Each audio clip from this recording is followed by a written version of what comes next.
is it that when Alan has organised lecture series of bringing people from all over the world, and the most successful for years has been when he's brought together the home team, but never better than when he speaks himself. And how better than to talk about the modern movement of the 20s and 30s. Thank you. Well, thank you, Elaine.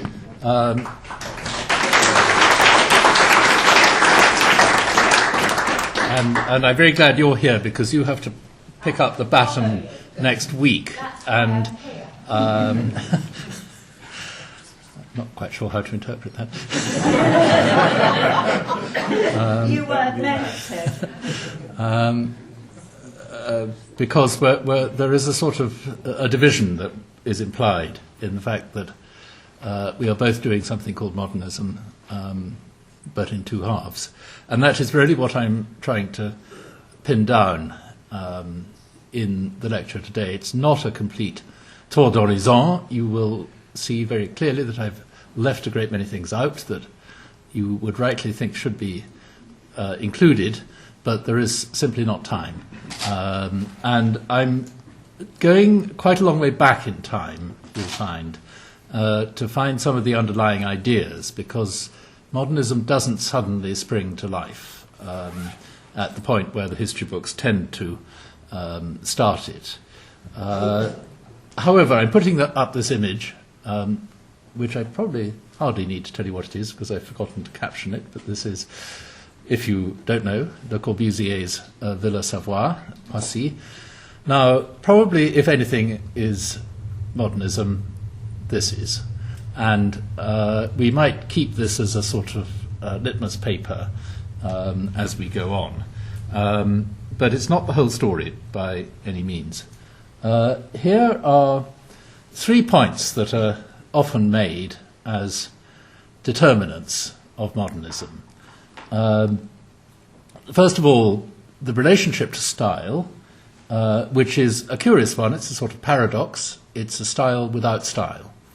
And that, in a way, is one of the most unstable things about it. And I'll explain in a moment a bit more about that.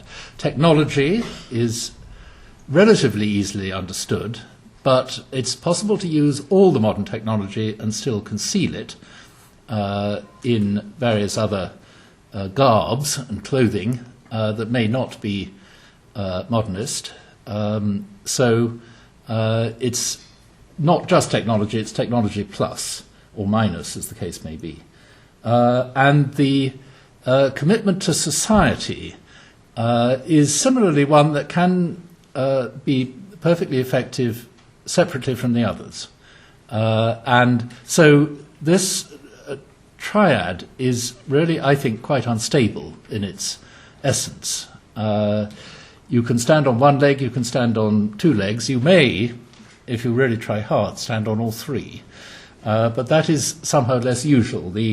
One can think of examples of 1 and 2 working together, maybe in the Villa Savoie, built for a wealthy bourgeois couple.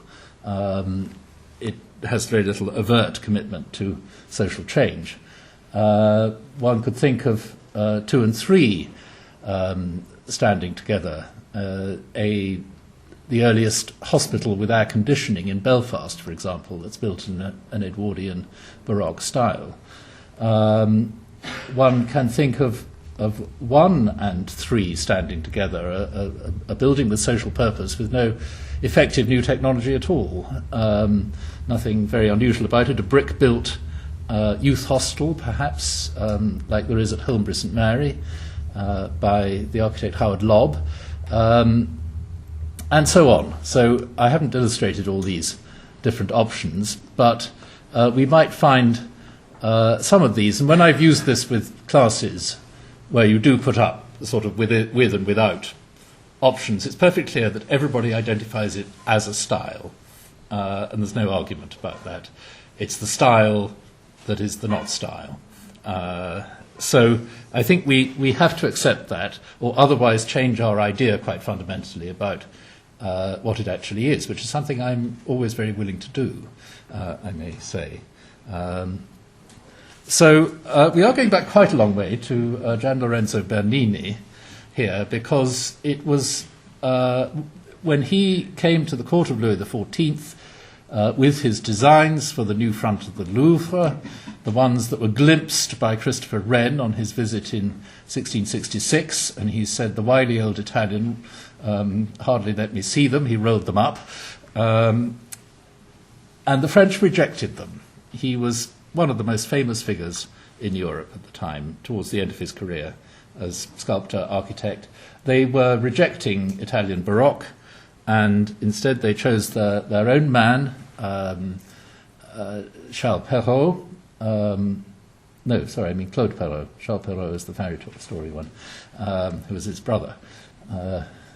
His brother wrote down Cinderella, Sleeping Beauty, Puss in Boots, all those stories. And they're very good to read in the original French. They kind of sound different. So what you get instead, which becomes an emblem of Frenchness in architecture, or within the bigger envelope of classical Renaissance, what you get is something with very severe lines, with a rational use of columns, which are not engaged to the front of the building, but are standing clear and free for the most part.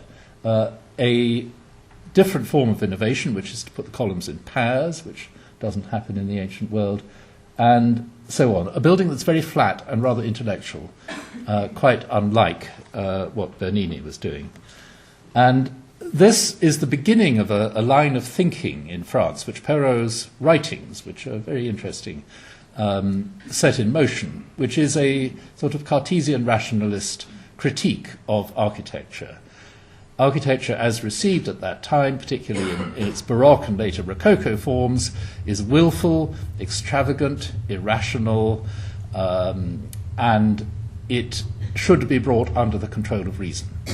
There should be a justification for what you're doing in architecture. It shouldn't be simply invented out of your head.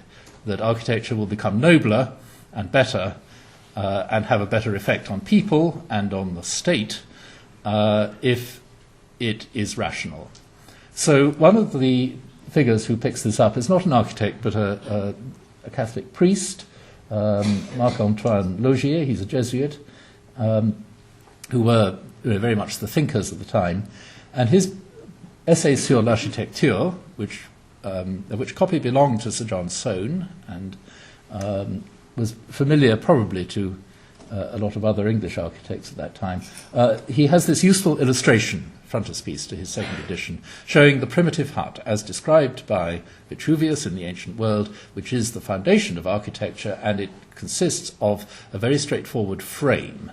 And this gives him the clue that this is what columns should be doing in buildings. Columns should be holding something up and seen to do so, and not doing anything else. Columns should not be part of the decoration. So this is all working towards what is called structural rationalism, which becomes one of the main planks of modernism when it emerges. It also, interestingly, involves quite a curiosity and interest in Gothic architecture.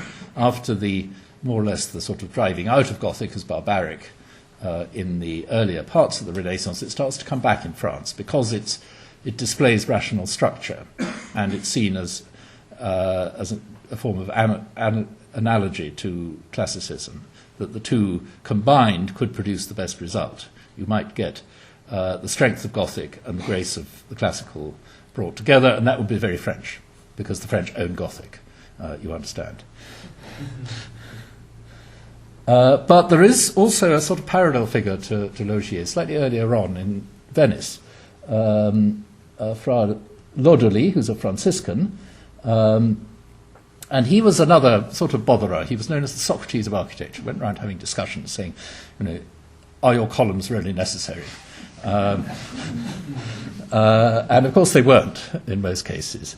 And so he didn't really write things down, but other people did it for him. He left one very small piece of architecture which you can see there in the lower picture. And it's not exactly impressive. You can't build a new movement on that. But it is still part of this thing that classical architecture is prone to corruption and must be rectified and put right by reason. And what Lauderly is saying goes slightly further than Laugier. Laugier is, as it were, getting back to the original picture and is happy with that. Lauderly is kind of going behind the picture to look for something else. And he uses the word function. That's the translation by Adrian Forty from his book Words and Buildings. But I wonder whether function isn't being used there more in its mathematical sense, as the outcome of a mathematical procedure. E sia funzione la rappresentazione. That is not so much our understanding of function, but more if in the sum you put the fabrica, the building fabric, plus reason equals representation. So representation, as you can see there, now reflects building fabric rather than the orders of the ancients applied any old way. So it's hard to trace entirely, although Joseph Rickworth, Robin Middleton and other scholars have made it their business to try and track how these ideas travelled. The ideas do enter the system. I'm pausing here with this idea of function, partly because for many people today, even, I think, and certainly in the interwar period in Britain, that was the defining word for what they understood about modern architecture. And it's a word not used very much now, and I think we can see why, because not many people sort of feel the need to talk about it, except that they will repeat back to you Louis Sullivan's famous phrase, form follows function, I'm afraid without understanding its original context, which is nothing to do with whether your building works or not. It's entirely about shapes and the origin of shapes. So here from Adrian Forty are these convenient 4 different divisions of what function can mean. And here I think you may begin to be able to see the opening complexity of this subject, that it's highly linguistic. It depends a great deal on which language you're using when you talk about it. And it is also highly analogical. It's not just about architecture, it's about architecture plus something else in many of these cases. So that biology is beginning to play a role here as a justification for what's right and what's wrong. If you're following something you can show to be biological, then you must be on the right track, it must accord with nature, it must be going to be good. All further reasons why classical architecture, which is claimed to relate to nature, but it doesn't obviously do so, why this matters. So we've got Lauderly at the top, criticising the classical system. Then we've got a more scientific approach from Cuvier about the nature of organisms and their organic form. Then we've got a further sort of iteration of this, which is about growth rather than sort of bone structure. And then we've got these 3 words at the end in German, which I thought it would take too long to explore these. But I will simply on the way say that these are, the first 2 particularly, are words that do not exist in the English language. Sachlich, or Sachlichkeit, the abstract noun from the adjective, really means thinginess. And that's a word that doesn't sort of make sense in English. And Zweckmäßigkeit is more to do with purpose, but it's not quite the same as function, something that is sort of directed towards a purpose. So the German discourse lying behind modernism, and I'm visiting other bits of it as well, tends to be much more sophisticated than the English or even the French. Really, without understanding that, it's hard to get the full picture. So Adrian's book I recommend very strongly it's the best way in. But just to take you down pathway number 2, here we have the mid-19th century French architect, Eugène-Emmanuel Viollet-le-Duc, who is often claimed as one of the more direct ancestors of modernism, because it was he who rejected classicism completely, turned to Gothic for instruction, and saw Gothic as a superior rational system of building. It's essentially seeing architecture as engineering. The cleverer it is, the more economical of materials, the more elegant in the form of a mathematical solution it is, the better. And so he believed that the Gothic architects had really understood this. This was the principle on which they worked. He got some things wrong, but not all that many things. And so for him, the idea of reason is a very strong one, but it's a particular application of reason to how things stand up. He was also influenced by Cuvier and by the idea of, particularly the idea that the nature of the beast, as you might say, is governed by its bones, that the bones are the primal thing. It actually relates back to Perrault and Laugier and the whole discourse about the column being primary and the column having to be seen to hold things up. It's this same thing here now translated into rib vaults, which have a more sort of creaturely quality perhaps than columns. And then perhaps one can follow that analogy into one of Violet's speculative designs for what you could do with iron in a Gothic spirit. That you can make it slender, it's very strong in compression, you can use it at an angle, you can do some things with it you can't do with stone. So this is his sort of imagined interior.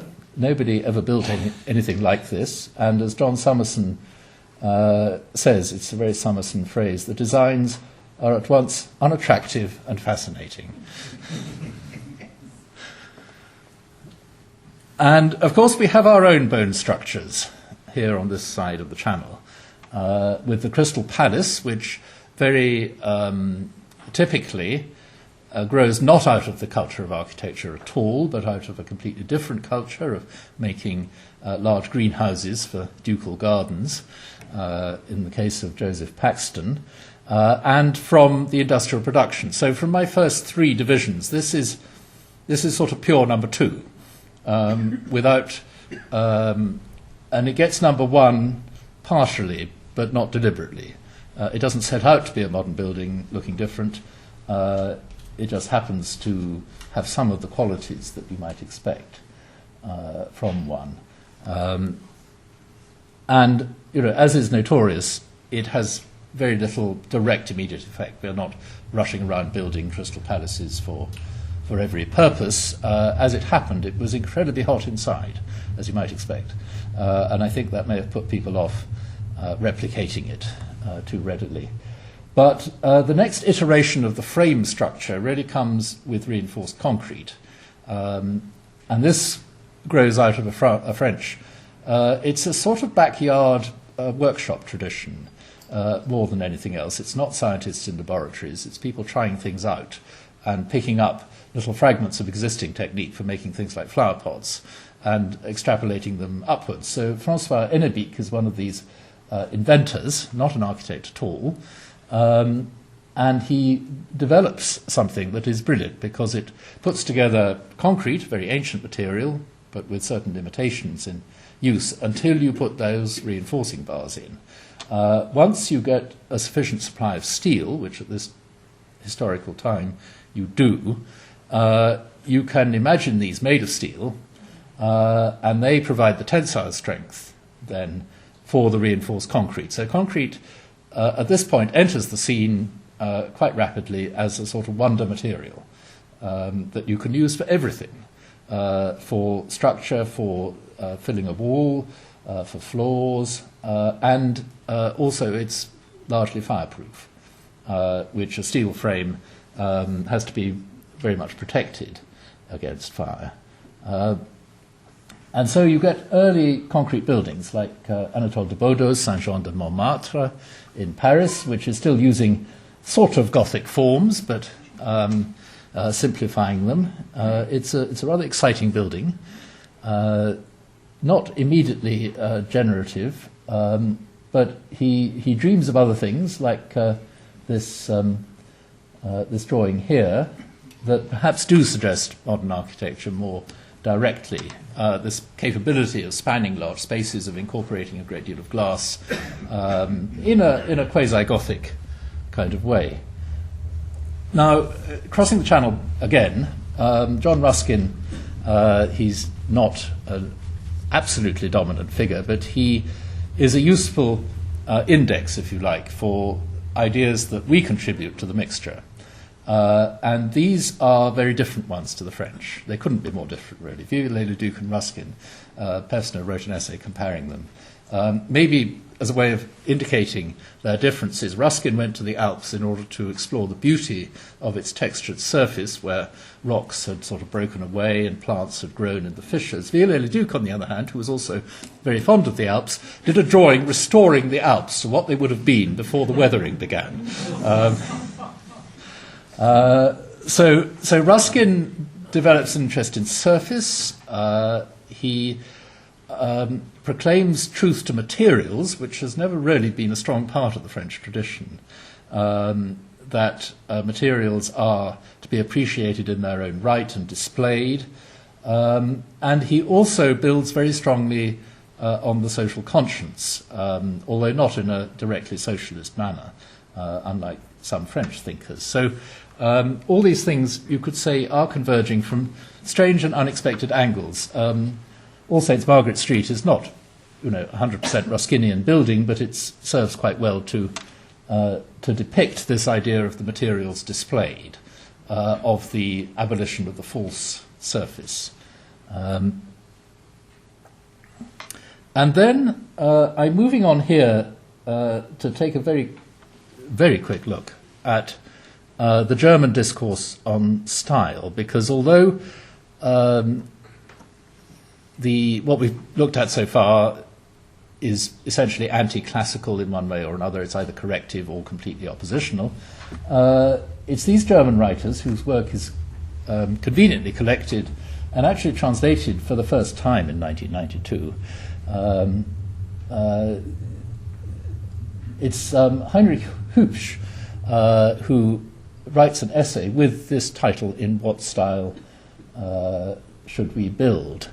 And that becomes really the dominating question as eclecticism grows in the 19th century. Even those who do it rather well, like the English architect Richard Norman Shaw, or should I call him Scottish, they get style worry. They say, we can't go on like this. Every other age has had its own style. What's wrong with us that we can't have one of our own? We keep on going back to the past.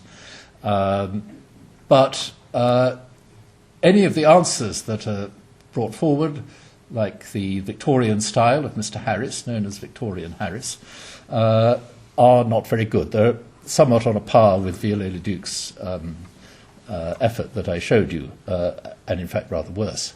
So the question remains hanging in the air. Nobody can solve it, but it's there. And it's like kind of waiting around for the second coming. It's going to come one day. Just hang on. But things are stirring. America enters the scene, where there is a thin but very strong stream of architecture from H.H. Richardson's fascinating synthesis of École des Beaux-Arts and Romanesque, to Louis Sullivan in Chicago, sort of taming the steel frame and turning it into an opportunity to create a new form of building with quite a lot of historical roots in it still, and a lot of decoration, as I expect you know. And then there is this other element that I haven't mentioned yet, which becomes another part of the mixture. And in a funny way, it's something that's always been there. And people have talked about it, but not in the sphere of architecture initially. It comes in sideways from philosophers and aestheticians, the idea that space is actually what architecture is about. It's not about structure, it's about space. And these are three quotes from writers, one in the early 19th century, Schopenhauer, and then Schmassau and Lips, sort of reiterating this fact that this is what architecture can do for you. Maybe the style and decoration are not that important. The social purpose is not that important. The truth to materials is not that important. It's about space. It's about the sensation of space. And this is what the English writer Geoffrey Scott did with the work of Lips in his book The Architecture of Humanism in 1914. He says, forget the rest. He has this series of chapters called The Mechanical Fallacy, The Biological Fallacy, and he just knocks away Ruskin and all the people who've been dominant in the English discourse and ends up saying, just make something nice, basically. It's not a bad tip in some ways. But the person who discovers space is Frank Lloyd Wright, 150 this year, in spite of his attempt to falsify his age by 2 years, to make himself younger and therefore more of a prodigy. The Winslow House is one of the first where you can really see, the real Wright emerging. The elevation is not highly modernist. It's a sort of cranky version of a 3-bay classical villa with a deep overhanging eave. It's the plan already in which Wright is showing what he's made of and how he can do things differently. And I shan't walk you round it. I've never actually been in this house, I have to admit, but just sort of doing it with the plan and the photos, you realise he's understood a whole lot of things about how to make the space sing on the inside. Small changes of level, entering rooms at the corner so that you see them on the diagonal, and the way he's making it feel larger by wrapping it all round the central flue. So it's like a Palladian villa that's just sort of had holes knocked through it. You can see it's got that sort of 9-square plan of a Palladian villa, but he's manipulated it brilliantly. And so he goes on. And yet, in terms of his place in the whole ancestry of modernism, he is both absolutely dominant and, in a curious way, absent. And this is undoubtedly something we shall be exploring in the conference, so please come. It's partly because he peaks so early, and in some ways his most modernist works are already done before the Europeans even begin. So he's transmitting them, and we know all about that the Wasmuth portfolio was published in Germany, people saw it and were immediately galvanized by it. But he ceases to be an active force in Europe. He's not actually physically present in Europe very much. And he becomes a bit of a cranky guy doing his own thing in the States. But he lives so long, he sort of gets the last laugh. There's a good story told by a man who's still alive, I'm glad to say, with the remarkable name of Paffard Keating Clay. Paffard lives in Malaga, but he came over here for a Corbusier conference a few years ago, and he had worked with Le Corbusier in Paris, and then he went over to the States and spent quite a lot of time not working for Wright, but sort of in his ambiance at Taliesin West. And he said, I deliberately didn't tell him I'd had anything to do with Le Corbusier, because I knew that wouldn't go down well. But he said, he came up to me one day and said, Paffard, the boys tell me you were with Corbusier. Now, you tell me, what has Corbusier done that I didn't do first? So I'm sure he was polite enough not to answer. But that was sort of how it was. He was very anti-European. He was gracious to Mies van der Rohe and Walter Gropius when they came over, but he was definitely the senior boy in the school. The Larkin building, you can trace some of the formal similarities with Winslow House, but the function and so many other things are very different here, including here Wright integrates the new technology of air conditioning and makes it really work with the building with those big blank corner towers. And it's air conditioned partly because it's in a sort of ghastly rail yard environment in Buffalo, and they've got to shut the noise out, so they've got to have an air supply going through it for all these typists who are writing slips for mail orders for soap. That's what actually went on there. But he turns it into something absolutely magnificent. He anticipates the atrium office by about 80 years before it becomes a commonplace thing in modern architecture. Meanwhile, around about that time, just a few years later, there's a sort of American push into England, and this is a representative image. Daniel Burnham, the Chicago architect who led the faithful away from the true path at the Chicago exhibition of 1893, the World's Columbian Exhibition, by going for the White City, the classical look. He is hired by his fellow citizen Gordon Selfridge, or rather his firm is, because he's committed elsewhere. But this results in Selfridge's store in Oxford Street. And you can see from this photograph how it's a steel frame building, as by this time many in London were. But the stone casings of the Corinthian columns are being threaded onto the steel so that you don't actually see that at all. Which is the English condition of modernity without modernism, which has tended to suit us very nicely, thank you. This is another example, less well known, prefabricated concrete slab flats in Liverpool, designed by the city engineer. Again, it's coming from outside the architectural discourse. The idea was that these would be cheap and quick to build, but like all prefabricated things, you have to build a lot of them to pay off the startup costs, and they didn't build that many, and it ended up being very expensive, and then the First World War came, and they didn't do any more. But there is this rather haunting set of photographs. The slabs were made off-site. They were brought by steam traction engine to the site and then hoisted into place from this big overhead gantry. And, you know, they could have rebuilt Liverpool in 10 years using this system, had they wished. They were demolished in the 1960s, as you can see there, not because they had fallen into disrepair or were not good to live in anymore. I can't remember what the reason was. It's a crying shame that they were lost. They are sort of the incunabula of modernism, but they had Tudor mouldings around the windows, so they're not really modernism. These actually match conditions 2 and 3 without number 1. It's a good example of that.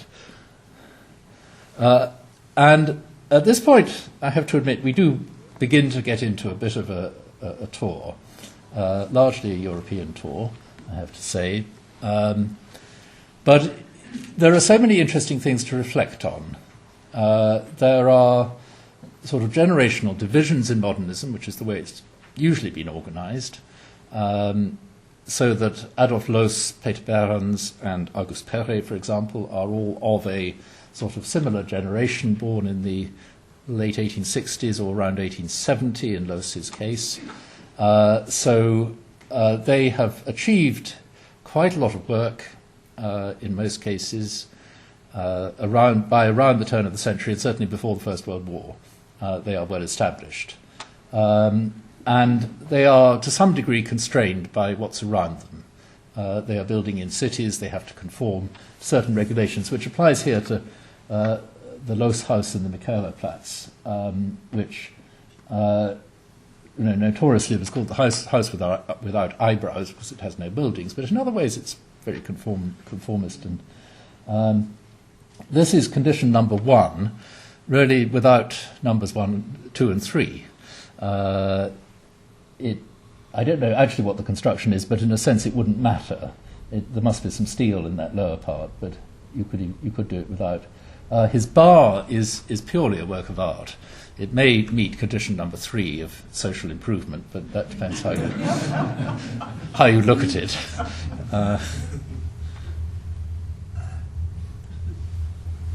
says he, sipping on his glass of Plonk. Auguste Perret, a very fascinating man, both progressive and conservative at the same time, and very firmly wedded to the classical tradition in France, although determined to build it in concrete. And you can see this very early transition. The flats in Rue Franklin are one of his least classical buildings, but the garage in Rue Pontieux, which no longer survives, is every bit as classical as you could want, in a very stripped-down French intellectual kind of way. He's distinguishing between the verticals, which are the primary structure, and the horizontals, which are secondary, and then the window bars, which are tertiary. And each is placed slightly behind the next in order so that you can see that that's the case. But the thicknesses are adjusted to other criteria to do with strength, but then it has a cornice, it's symmetrical, it has 3 bays, etc. So compositionally, Perret is nearly always pretty classical, but structurally he's different. Behrens, too, makes a more exciting journey, if you like, through into architecture in the first place, having been a painter, through an early sort of Art Nouveau phase, into the sort of Wilhelmine classicism, the Doricism of the pre-1914, often rather overlooked era, which his embassy in St. Petersburg is representative of. And then the buildings which get him in the books are mostly the AEG factories, and this one above all, partly because it's photogenic and it's easy to find in Berlin, all of which are helpful indicators, and it has been frequently interpreted as a sort of classical temple in disguise, and I think that's perfectly valid. But whereas the concept of space got to in all this, it's not been terribly to the fore, and it's the next generation who seem to develop that along with more extreme versions of some of the other criteria largely in the period after the First World War. Though I put up this quote from Siegfried Giedion, partly because this idea of movement and things seen in movement is what I'm coming to next. So we have Walter Gropius here, with his Fagerswerke, just before the First World War, which is an extraordinary building, and extraordinary for him to have done it, having built very little up to this time, having worked with Behrens and got this job, and with a very good client, or of doing what are really just very fine adjustments to existing typology. There were glass factories. The Steiff teddy bear factory, for example, built in 1903, is a completely glazed building, a big rectangle, glass all the way around, top to bottom. But we don't celebrate that. Partly it's not built by an architect, and maybe the teddy bears are a bit too comic. I don't know. What they made here was wooden shoe lasts for better shoes for better German feet, and partly what Gropius does here is he sets back those tall strips of yellow brick between the window bays so that you can look along the side and read it as continuous glass, but also as you move around it that impression changes, and he opens up the corners as you can see there. There's a lot of Frank Lloyd Wright in this, but it takes it slightly in a different direction to Wright. And then I'm jumping to the Bauhaus building, which is in so many ways equally remarkable, and this was really what excited Giedion in his book, in which he was propounding a thesis that modern physics combined with the paintings of Cubism offered a new mode of perception, which was kinetic, that things did not stand still anymore. It's partly what that quote was talking about in terms of Newton. Now, I think this is generally dismissed as more or less rubbish today, but it's still an attractive idea and must for a while have been a seductive one. I haven't gone into what Giedion says about Le Corbusier, which is perhaps slightly more sort of persuasive, which is that Corbusier deals with parallel planes a great deal, and it's in the kind of optical movement of these planes as you move in relation to them that his architecture acquires a new sense of depth and spatiality. But the Bauhaus, partly from the need to have a lot of light in the workshop wing, which is what we're looking at there, and then the opportunity to look through from one glazed area into another and beyond. This is where Gropius had his own office, as it were, like the captain on the bridge, commanding the ship. This is what Gideon says. The fact that you can't see it all in one. It doesn't have a static viewpoint, which is sort of wonderful in terms of the fact that we all learn about these buildings from photographs, which couldn't be more wrong from this point of view. So it accords with the space-time conception, an unprecedented effect of simultaneity. I think still, something you could work with. I'm going very briefly here to Soviet Russia, which of course has this brief burst of very exciting building in which social purpose is expressed, although perhaps not quite as much as people have wished. The idea of the Narkomfin as a social condenser, apparently in reality, didn't quite work like that. This was for quite high-ranking officials in the Ministry of Finance lived there, and this was not sort of peasants being introduced to the Soviet society by all their children being taken away from them and educated in a state nursery. And the Mostorg, I popped that in, the department store. Nice lettering, of course.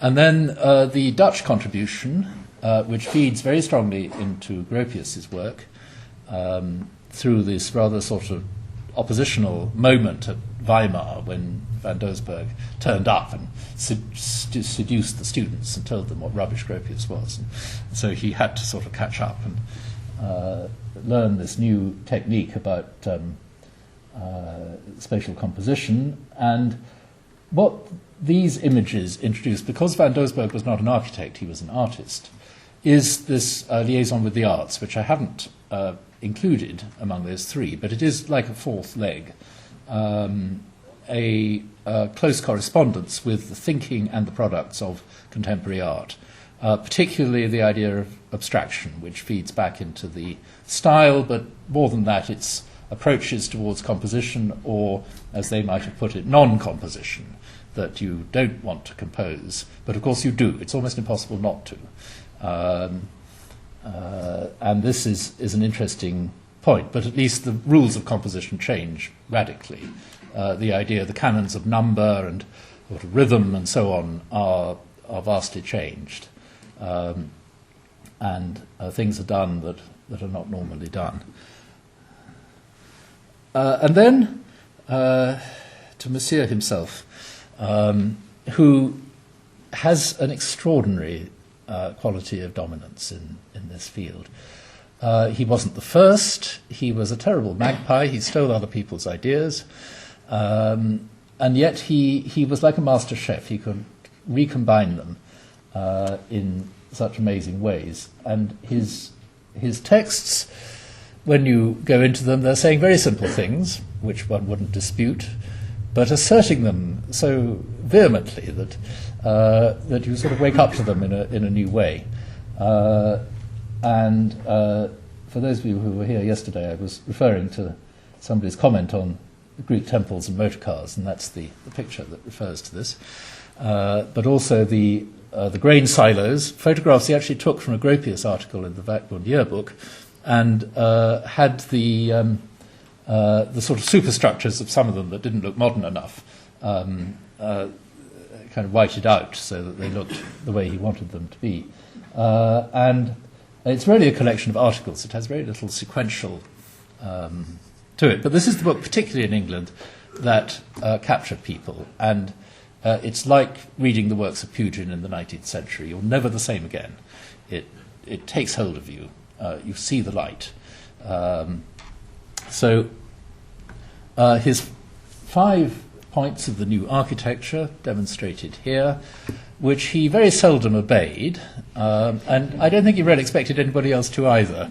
The story behind this is that when he built 2 villas for the Weissenhof-Siedlung in Stuttgart in 1927, they said, "We need a bit of text from you, please." So he obliged, and this is what he wrote. And so, if you like, it's a snapshot of what he was thinking in 1927.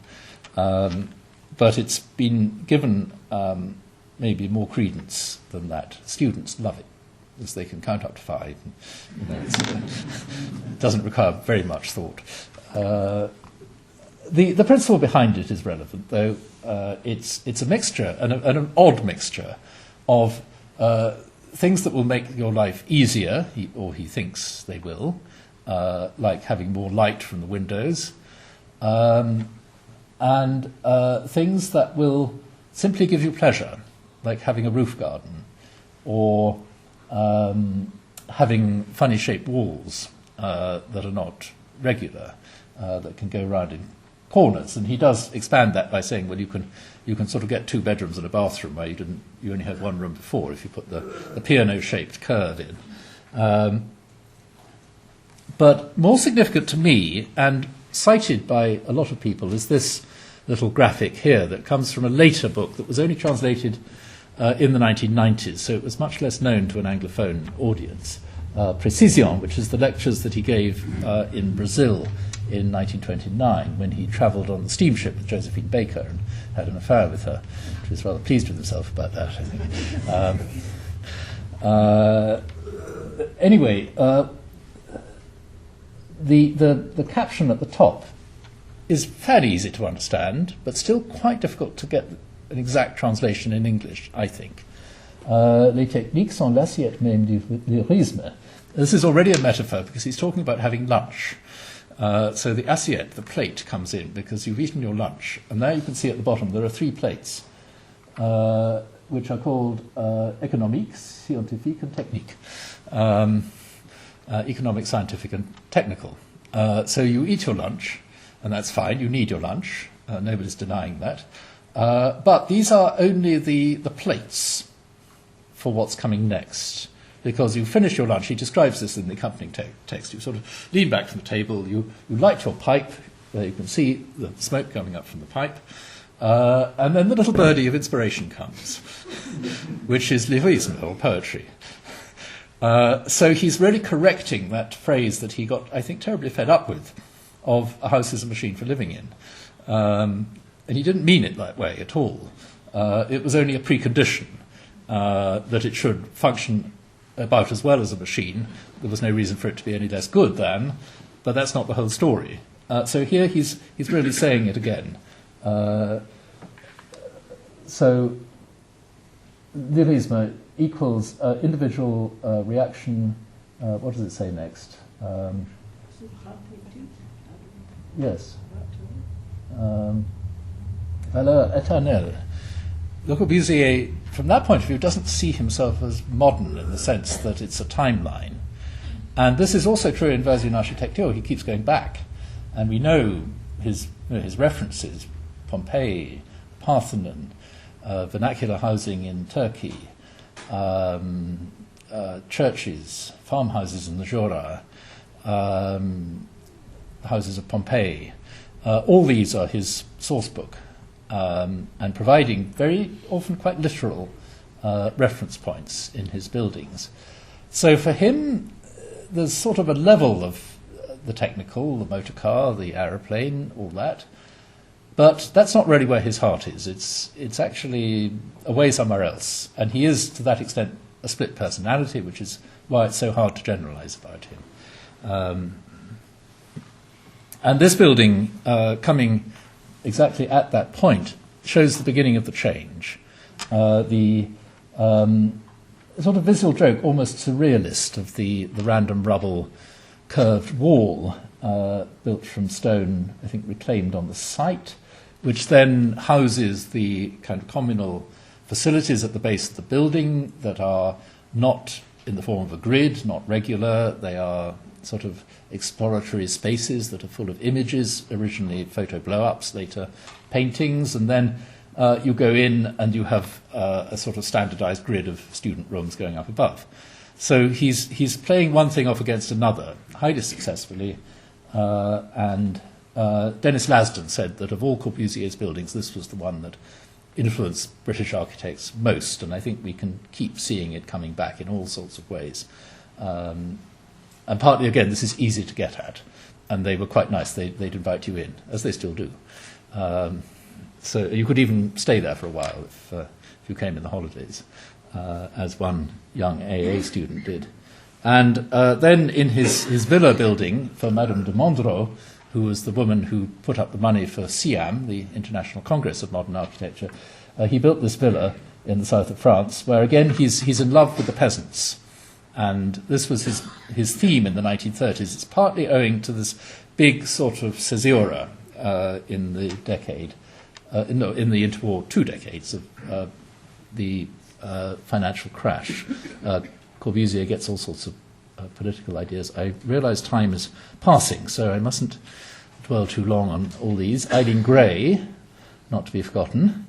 It's rather stunning. This is a reproduction of the portfolio that published her villa in the south of France, itself now restored, with this electric blue laid onto a black and white photo. And then Mies van der Rohe.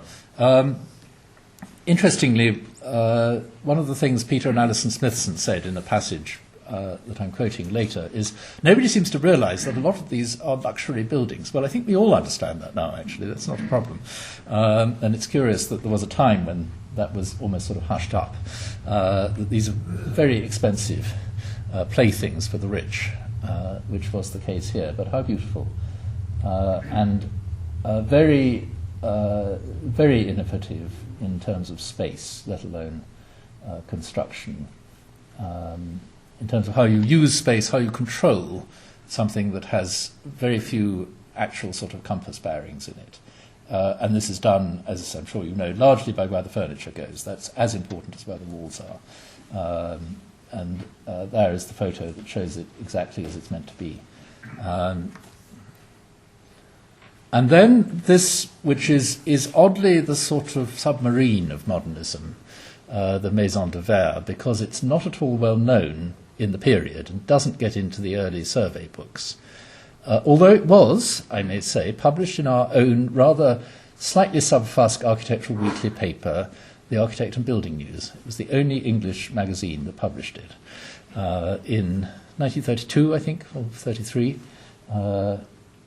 But this suggests a whole further direction of the poetry and the technology coming together. Again, a house for the rich and a house for dreaming. No, that picture didn't get in. Sorry about that. You may be able to summon up an image of the Van Nelle factory, because you're going to have to here. But I'm not going to skip right past it, because a Dutch architect, whose name has momentarily escaped me, who restored this building, and also this. No, not Hankett. Yes, you know. No. Anyway, he said, having worked on these, it had sort of dawned on him that they demonstrate the difference between rationalism and functionalism.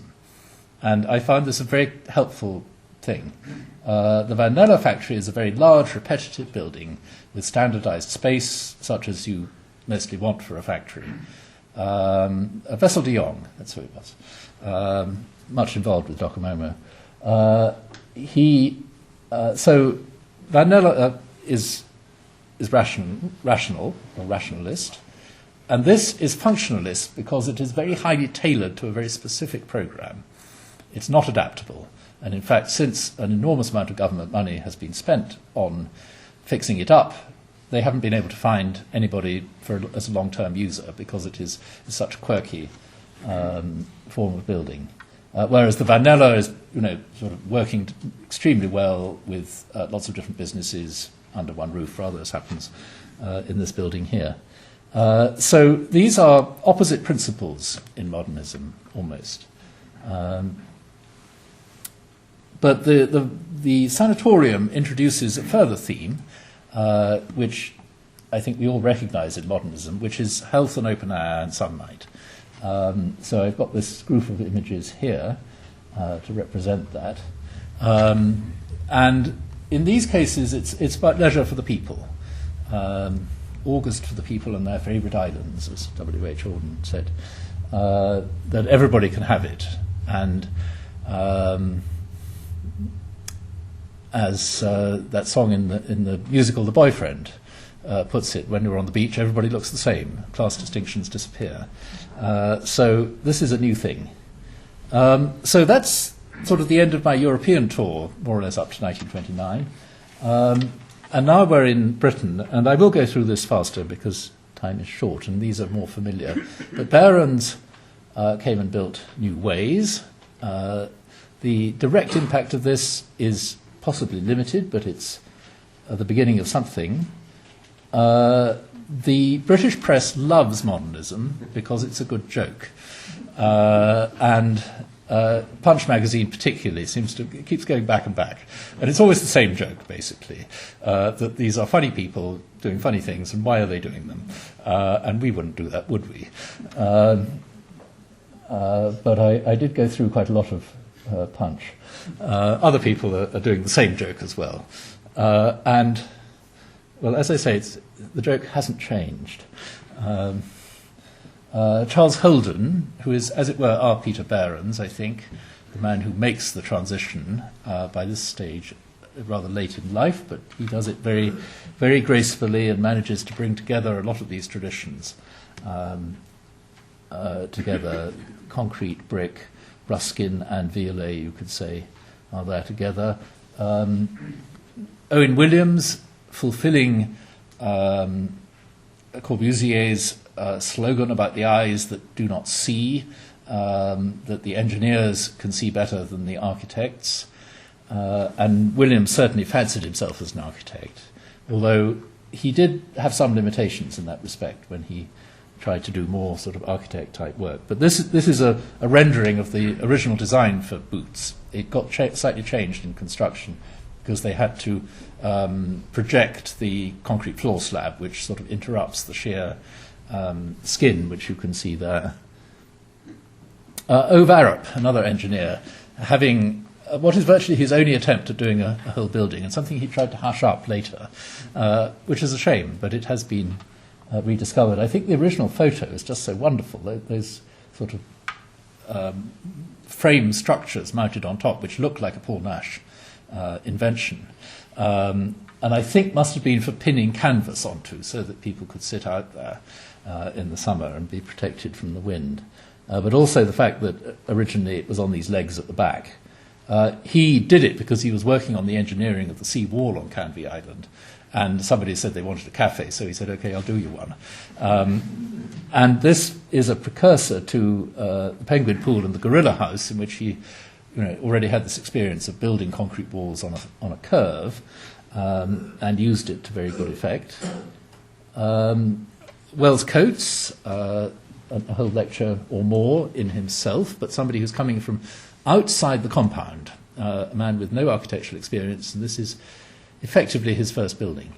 And he doesn't want anybody's help with it too much either, which has had some consequences. But here we have, yes, probably mainly points 1 and 3. It has the aesthetic, it has the social purpose. The technology is of the period, but not beyond. But shows his skill in planning tight spaces. I've rather left out the social architecture of the 30s, and those who look for it know that the amount that is kind of truly in the modernist canon is actually quite small. There is actually more than we think, because a lot of it has been forgotten. Things done by local authorities, in some cases even. But I think Kensal House is always interesting, and I love this picture because this one shows how the first residents, some of them, got into the workshop they'd been given as part of their number 3, social betterment, and they got their fret saws out, And they made lovely decorated Victorian-style trellises for their balconies, which you can see there on that two above each other. And Elizabeth Denby, who was the housing manager, said, "This is splendid, this is just what we want. And we're not going to have any kind of taste police here trying to get rid of these. What we want is for everybody to do one. They can compete with each other to do better and better ones with more and more twiddles on them," which is a very enlightened attitude, I think. You wouldn't find that in post-war council housing, I think. We get the beginning of the historiography, particularly in English, and this book is one of the dominant ones in which Gropius sort of establishes his own position, and then Pevsner's Pioneers puts him in the frame as well during the years when he is in Britain. Marcel Breuer, sorry, no caption, was in Britain at the same time. But what is interesting and significant about both these two architects with very strong Bauhaus connections is that in their English work they explored many things that are more or less the opposite of what we think of as modernism. They went soft, they went local, they went textured, they went heavy, they went not white. And this, admittedly, is a temporary building of Breuer's, which is obviously not anything but a modernist building, but it's at this time a relatively new concept for how you might do this with all these stone walls. Corbusier, of course, had done random rubble, but here this is random rubble and nothing else. It's not the foil against something else, it's the whole construction. And then a very open Miesian sort of space inside. And Gropius is Impington College. I think people may go there expecting to see the Bauhaus Mark II, and it's really anything but. It's a very understated, very soft, very sort of submissive to its existing very quiet landscape. Particularly in that model, you can see where the trees are, which are all pre-existing trees, and the building is very carefully wrapped around them so that they're not disturbed. It's picturesque, it's undemonstrative. Here's a photo, one of my own, which I think gives this sense that once you've domesticated this rather ferocious thing, it can sort of be at your service and be your companion. And this is certainly an English way, it's a Scandinavian way, that the first modernism, as it were, has done its job. It's cleaned the slate, and we can start again enriching what we've done. And that's really where Elaine is going to pick up the story. Here's another building, which I'm rather fond of, by Fry. Again, doing the same thing, lots of different materials and textures, and red brick in a London street, and conforming to the height and things like that. And here is a letter, which I won't read in full, but I have used this often in lectures. Some of you may have heard it before. John Summerson writing to his brother-in-law, the painter Ben Nicholson, about an article he's just written in 1940, saying he's very ashamed of it because it's mock-hearty, and he realizes that English people will never like modernism, and he thinks this is a problem. Now, a lot of other people thought either, well, they will get to like it, or if they don't, it's not a problem anyway. We'll just carry on. But Summerson, curiously, is worried about it. And the first drawing is one that he's illustrated in his article. And he says, you know, they're quite right to prefer that because they look at the one below and they think it looks like a jam factory. Because when you look at it head on, which is the top picture, that's just what it does look like. So he says, on the other hand, the modern movement is completely bust up all the old concepts. There's no going back. I've tried and tried to find a way of being logically reactionary, and it just doesn't work. So there's a dilemma here as well. Modernism won't answer in so many ways. It doesn't give that response to people that they're looking for. But what do you do instead? So it's interesting that he, having been quite a public advocate of modernism, is having such private doubts about it. I think an interesting pairing is this one. And this is an architect who does the house at the top first, and then he does the one at the bottom. Now, you could say he's just, desperate to get work, so he'll do what the client wants. Or you could find other reasons. But he gave us his own reasons, which I was able to publish through David Boswell's contribution to our last journal, in which he says a flat roof is not really suitable. Clients don't like it. It's quite difficult to get it built. Local authorities tend to turn it down. And so, why not actually build a brick house which has style references, but it's not decorated in any way. It suits the client, it suits the landscape. This, I think, is what the arts and crafts pioneers would have been very happy with. I see this as the continuation of the spirit of W.R. Letherby, who himself was very disappointed with the first examples of modernism that he saw, and he said it has just become another style. It's the oldie modernist style. And I think by that stage it was, but people did do something about it. This is a passage from a very widely distributed book, Living in Cities, by Ralph Tubbs, and in 1942, he, having worked with Erno Goldfinger, is saying all the things that you thought that modern architecture was about, but it ain't, and it's a very interesting list, I think, that it's not about living in flats, and it's not just about concrete, and it's not an international style, and so on. So I think it's very interesting. You could miss this in the book, but it comes right at the back. And then you get other architects, Samuel and Harding, for example, who started their careers as members of Tecton, building houses with pitched roofs. But are they modernist or not? They're very much on the cusp. Some people would include them, and others might not. Alison and Peter Smithson looked back in 1965 to this sort of magic period.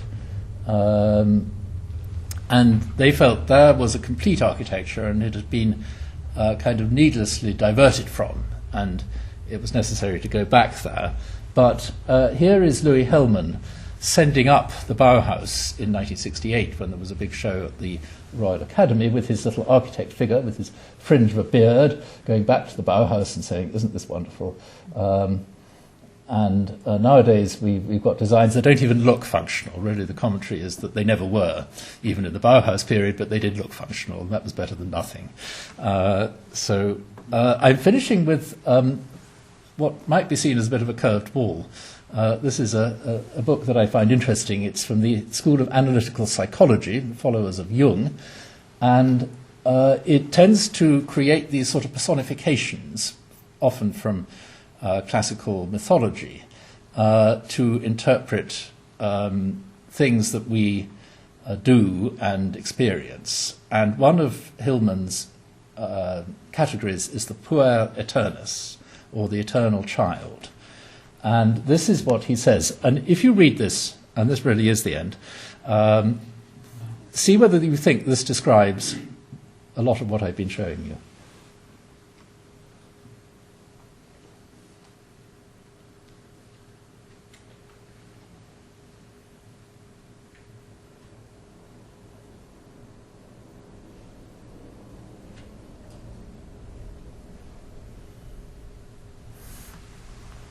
Touching the earth tentatively. Those buildings do that. They come down on their pilotis. They are easily wounded. They're built in such a stupid way. They really fall apart. Just breathing on them is destructive. But they are magical. And I think many of us are here because we acknowledge that. They are just beautiful, dreamlike things. They carry you away. And so it's not much to do with any of the three purposes, I think. It's another purpose altogether. Thank you.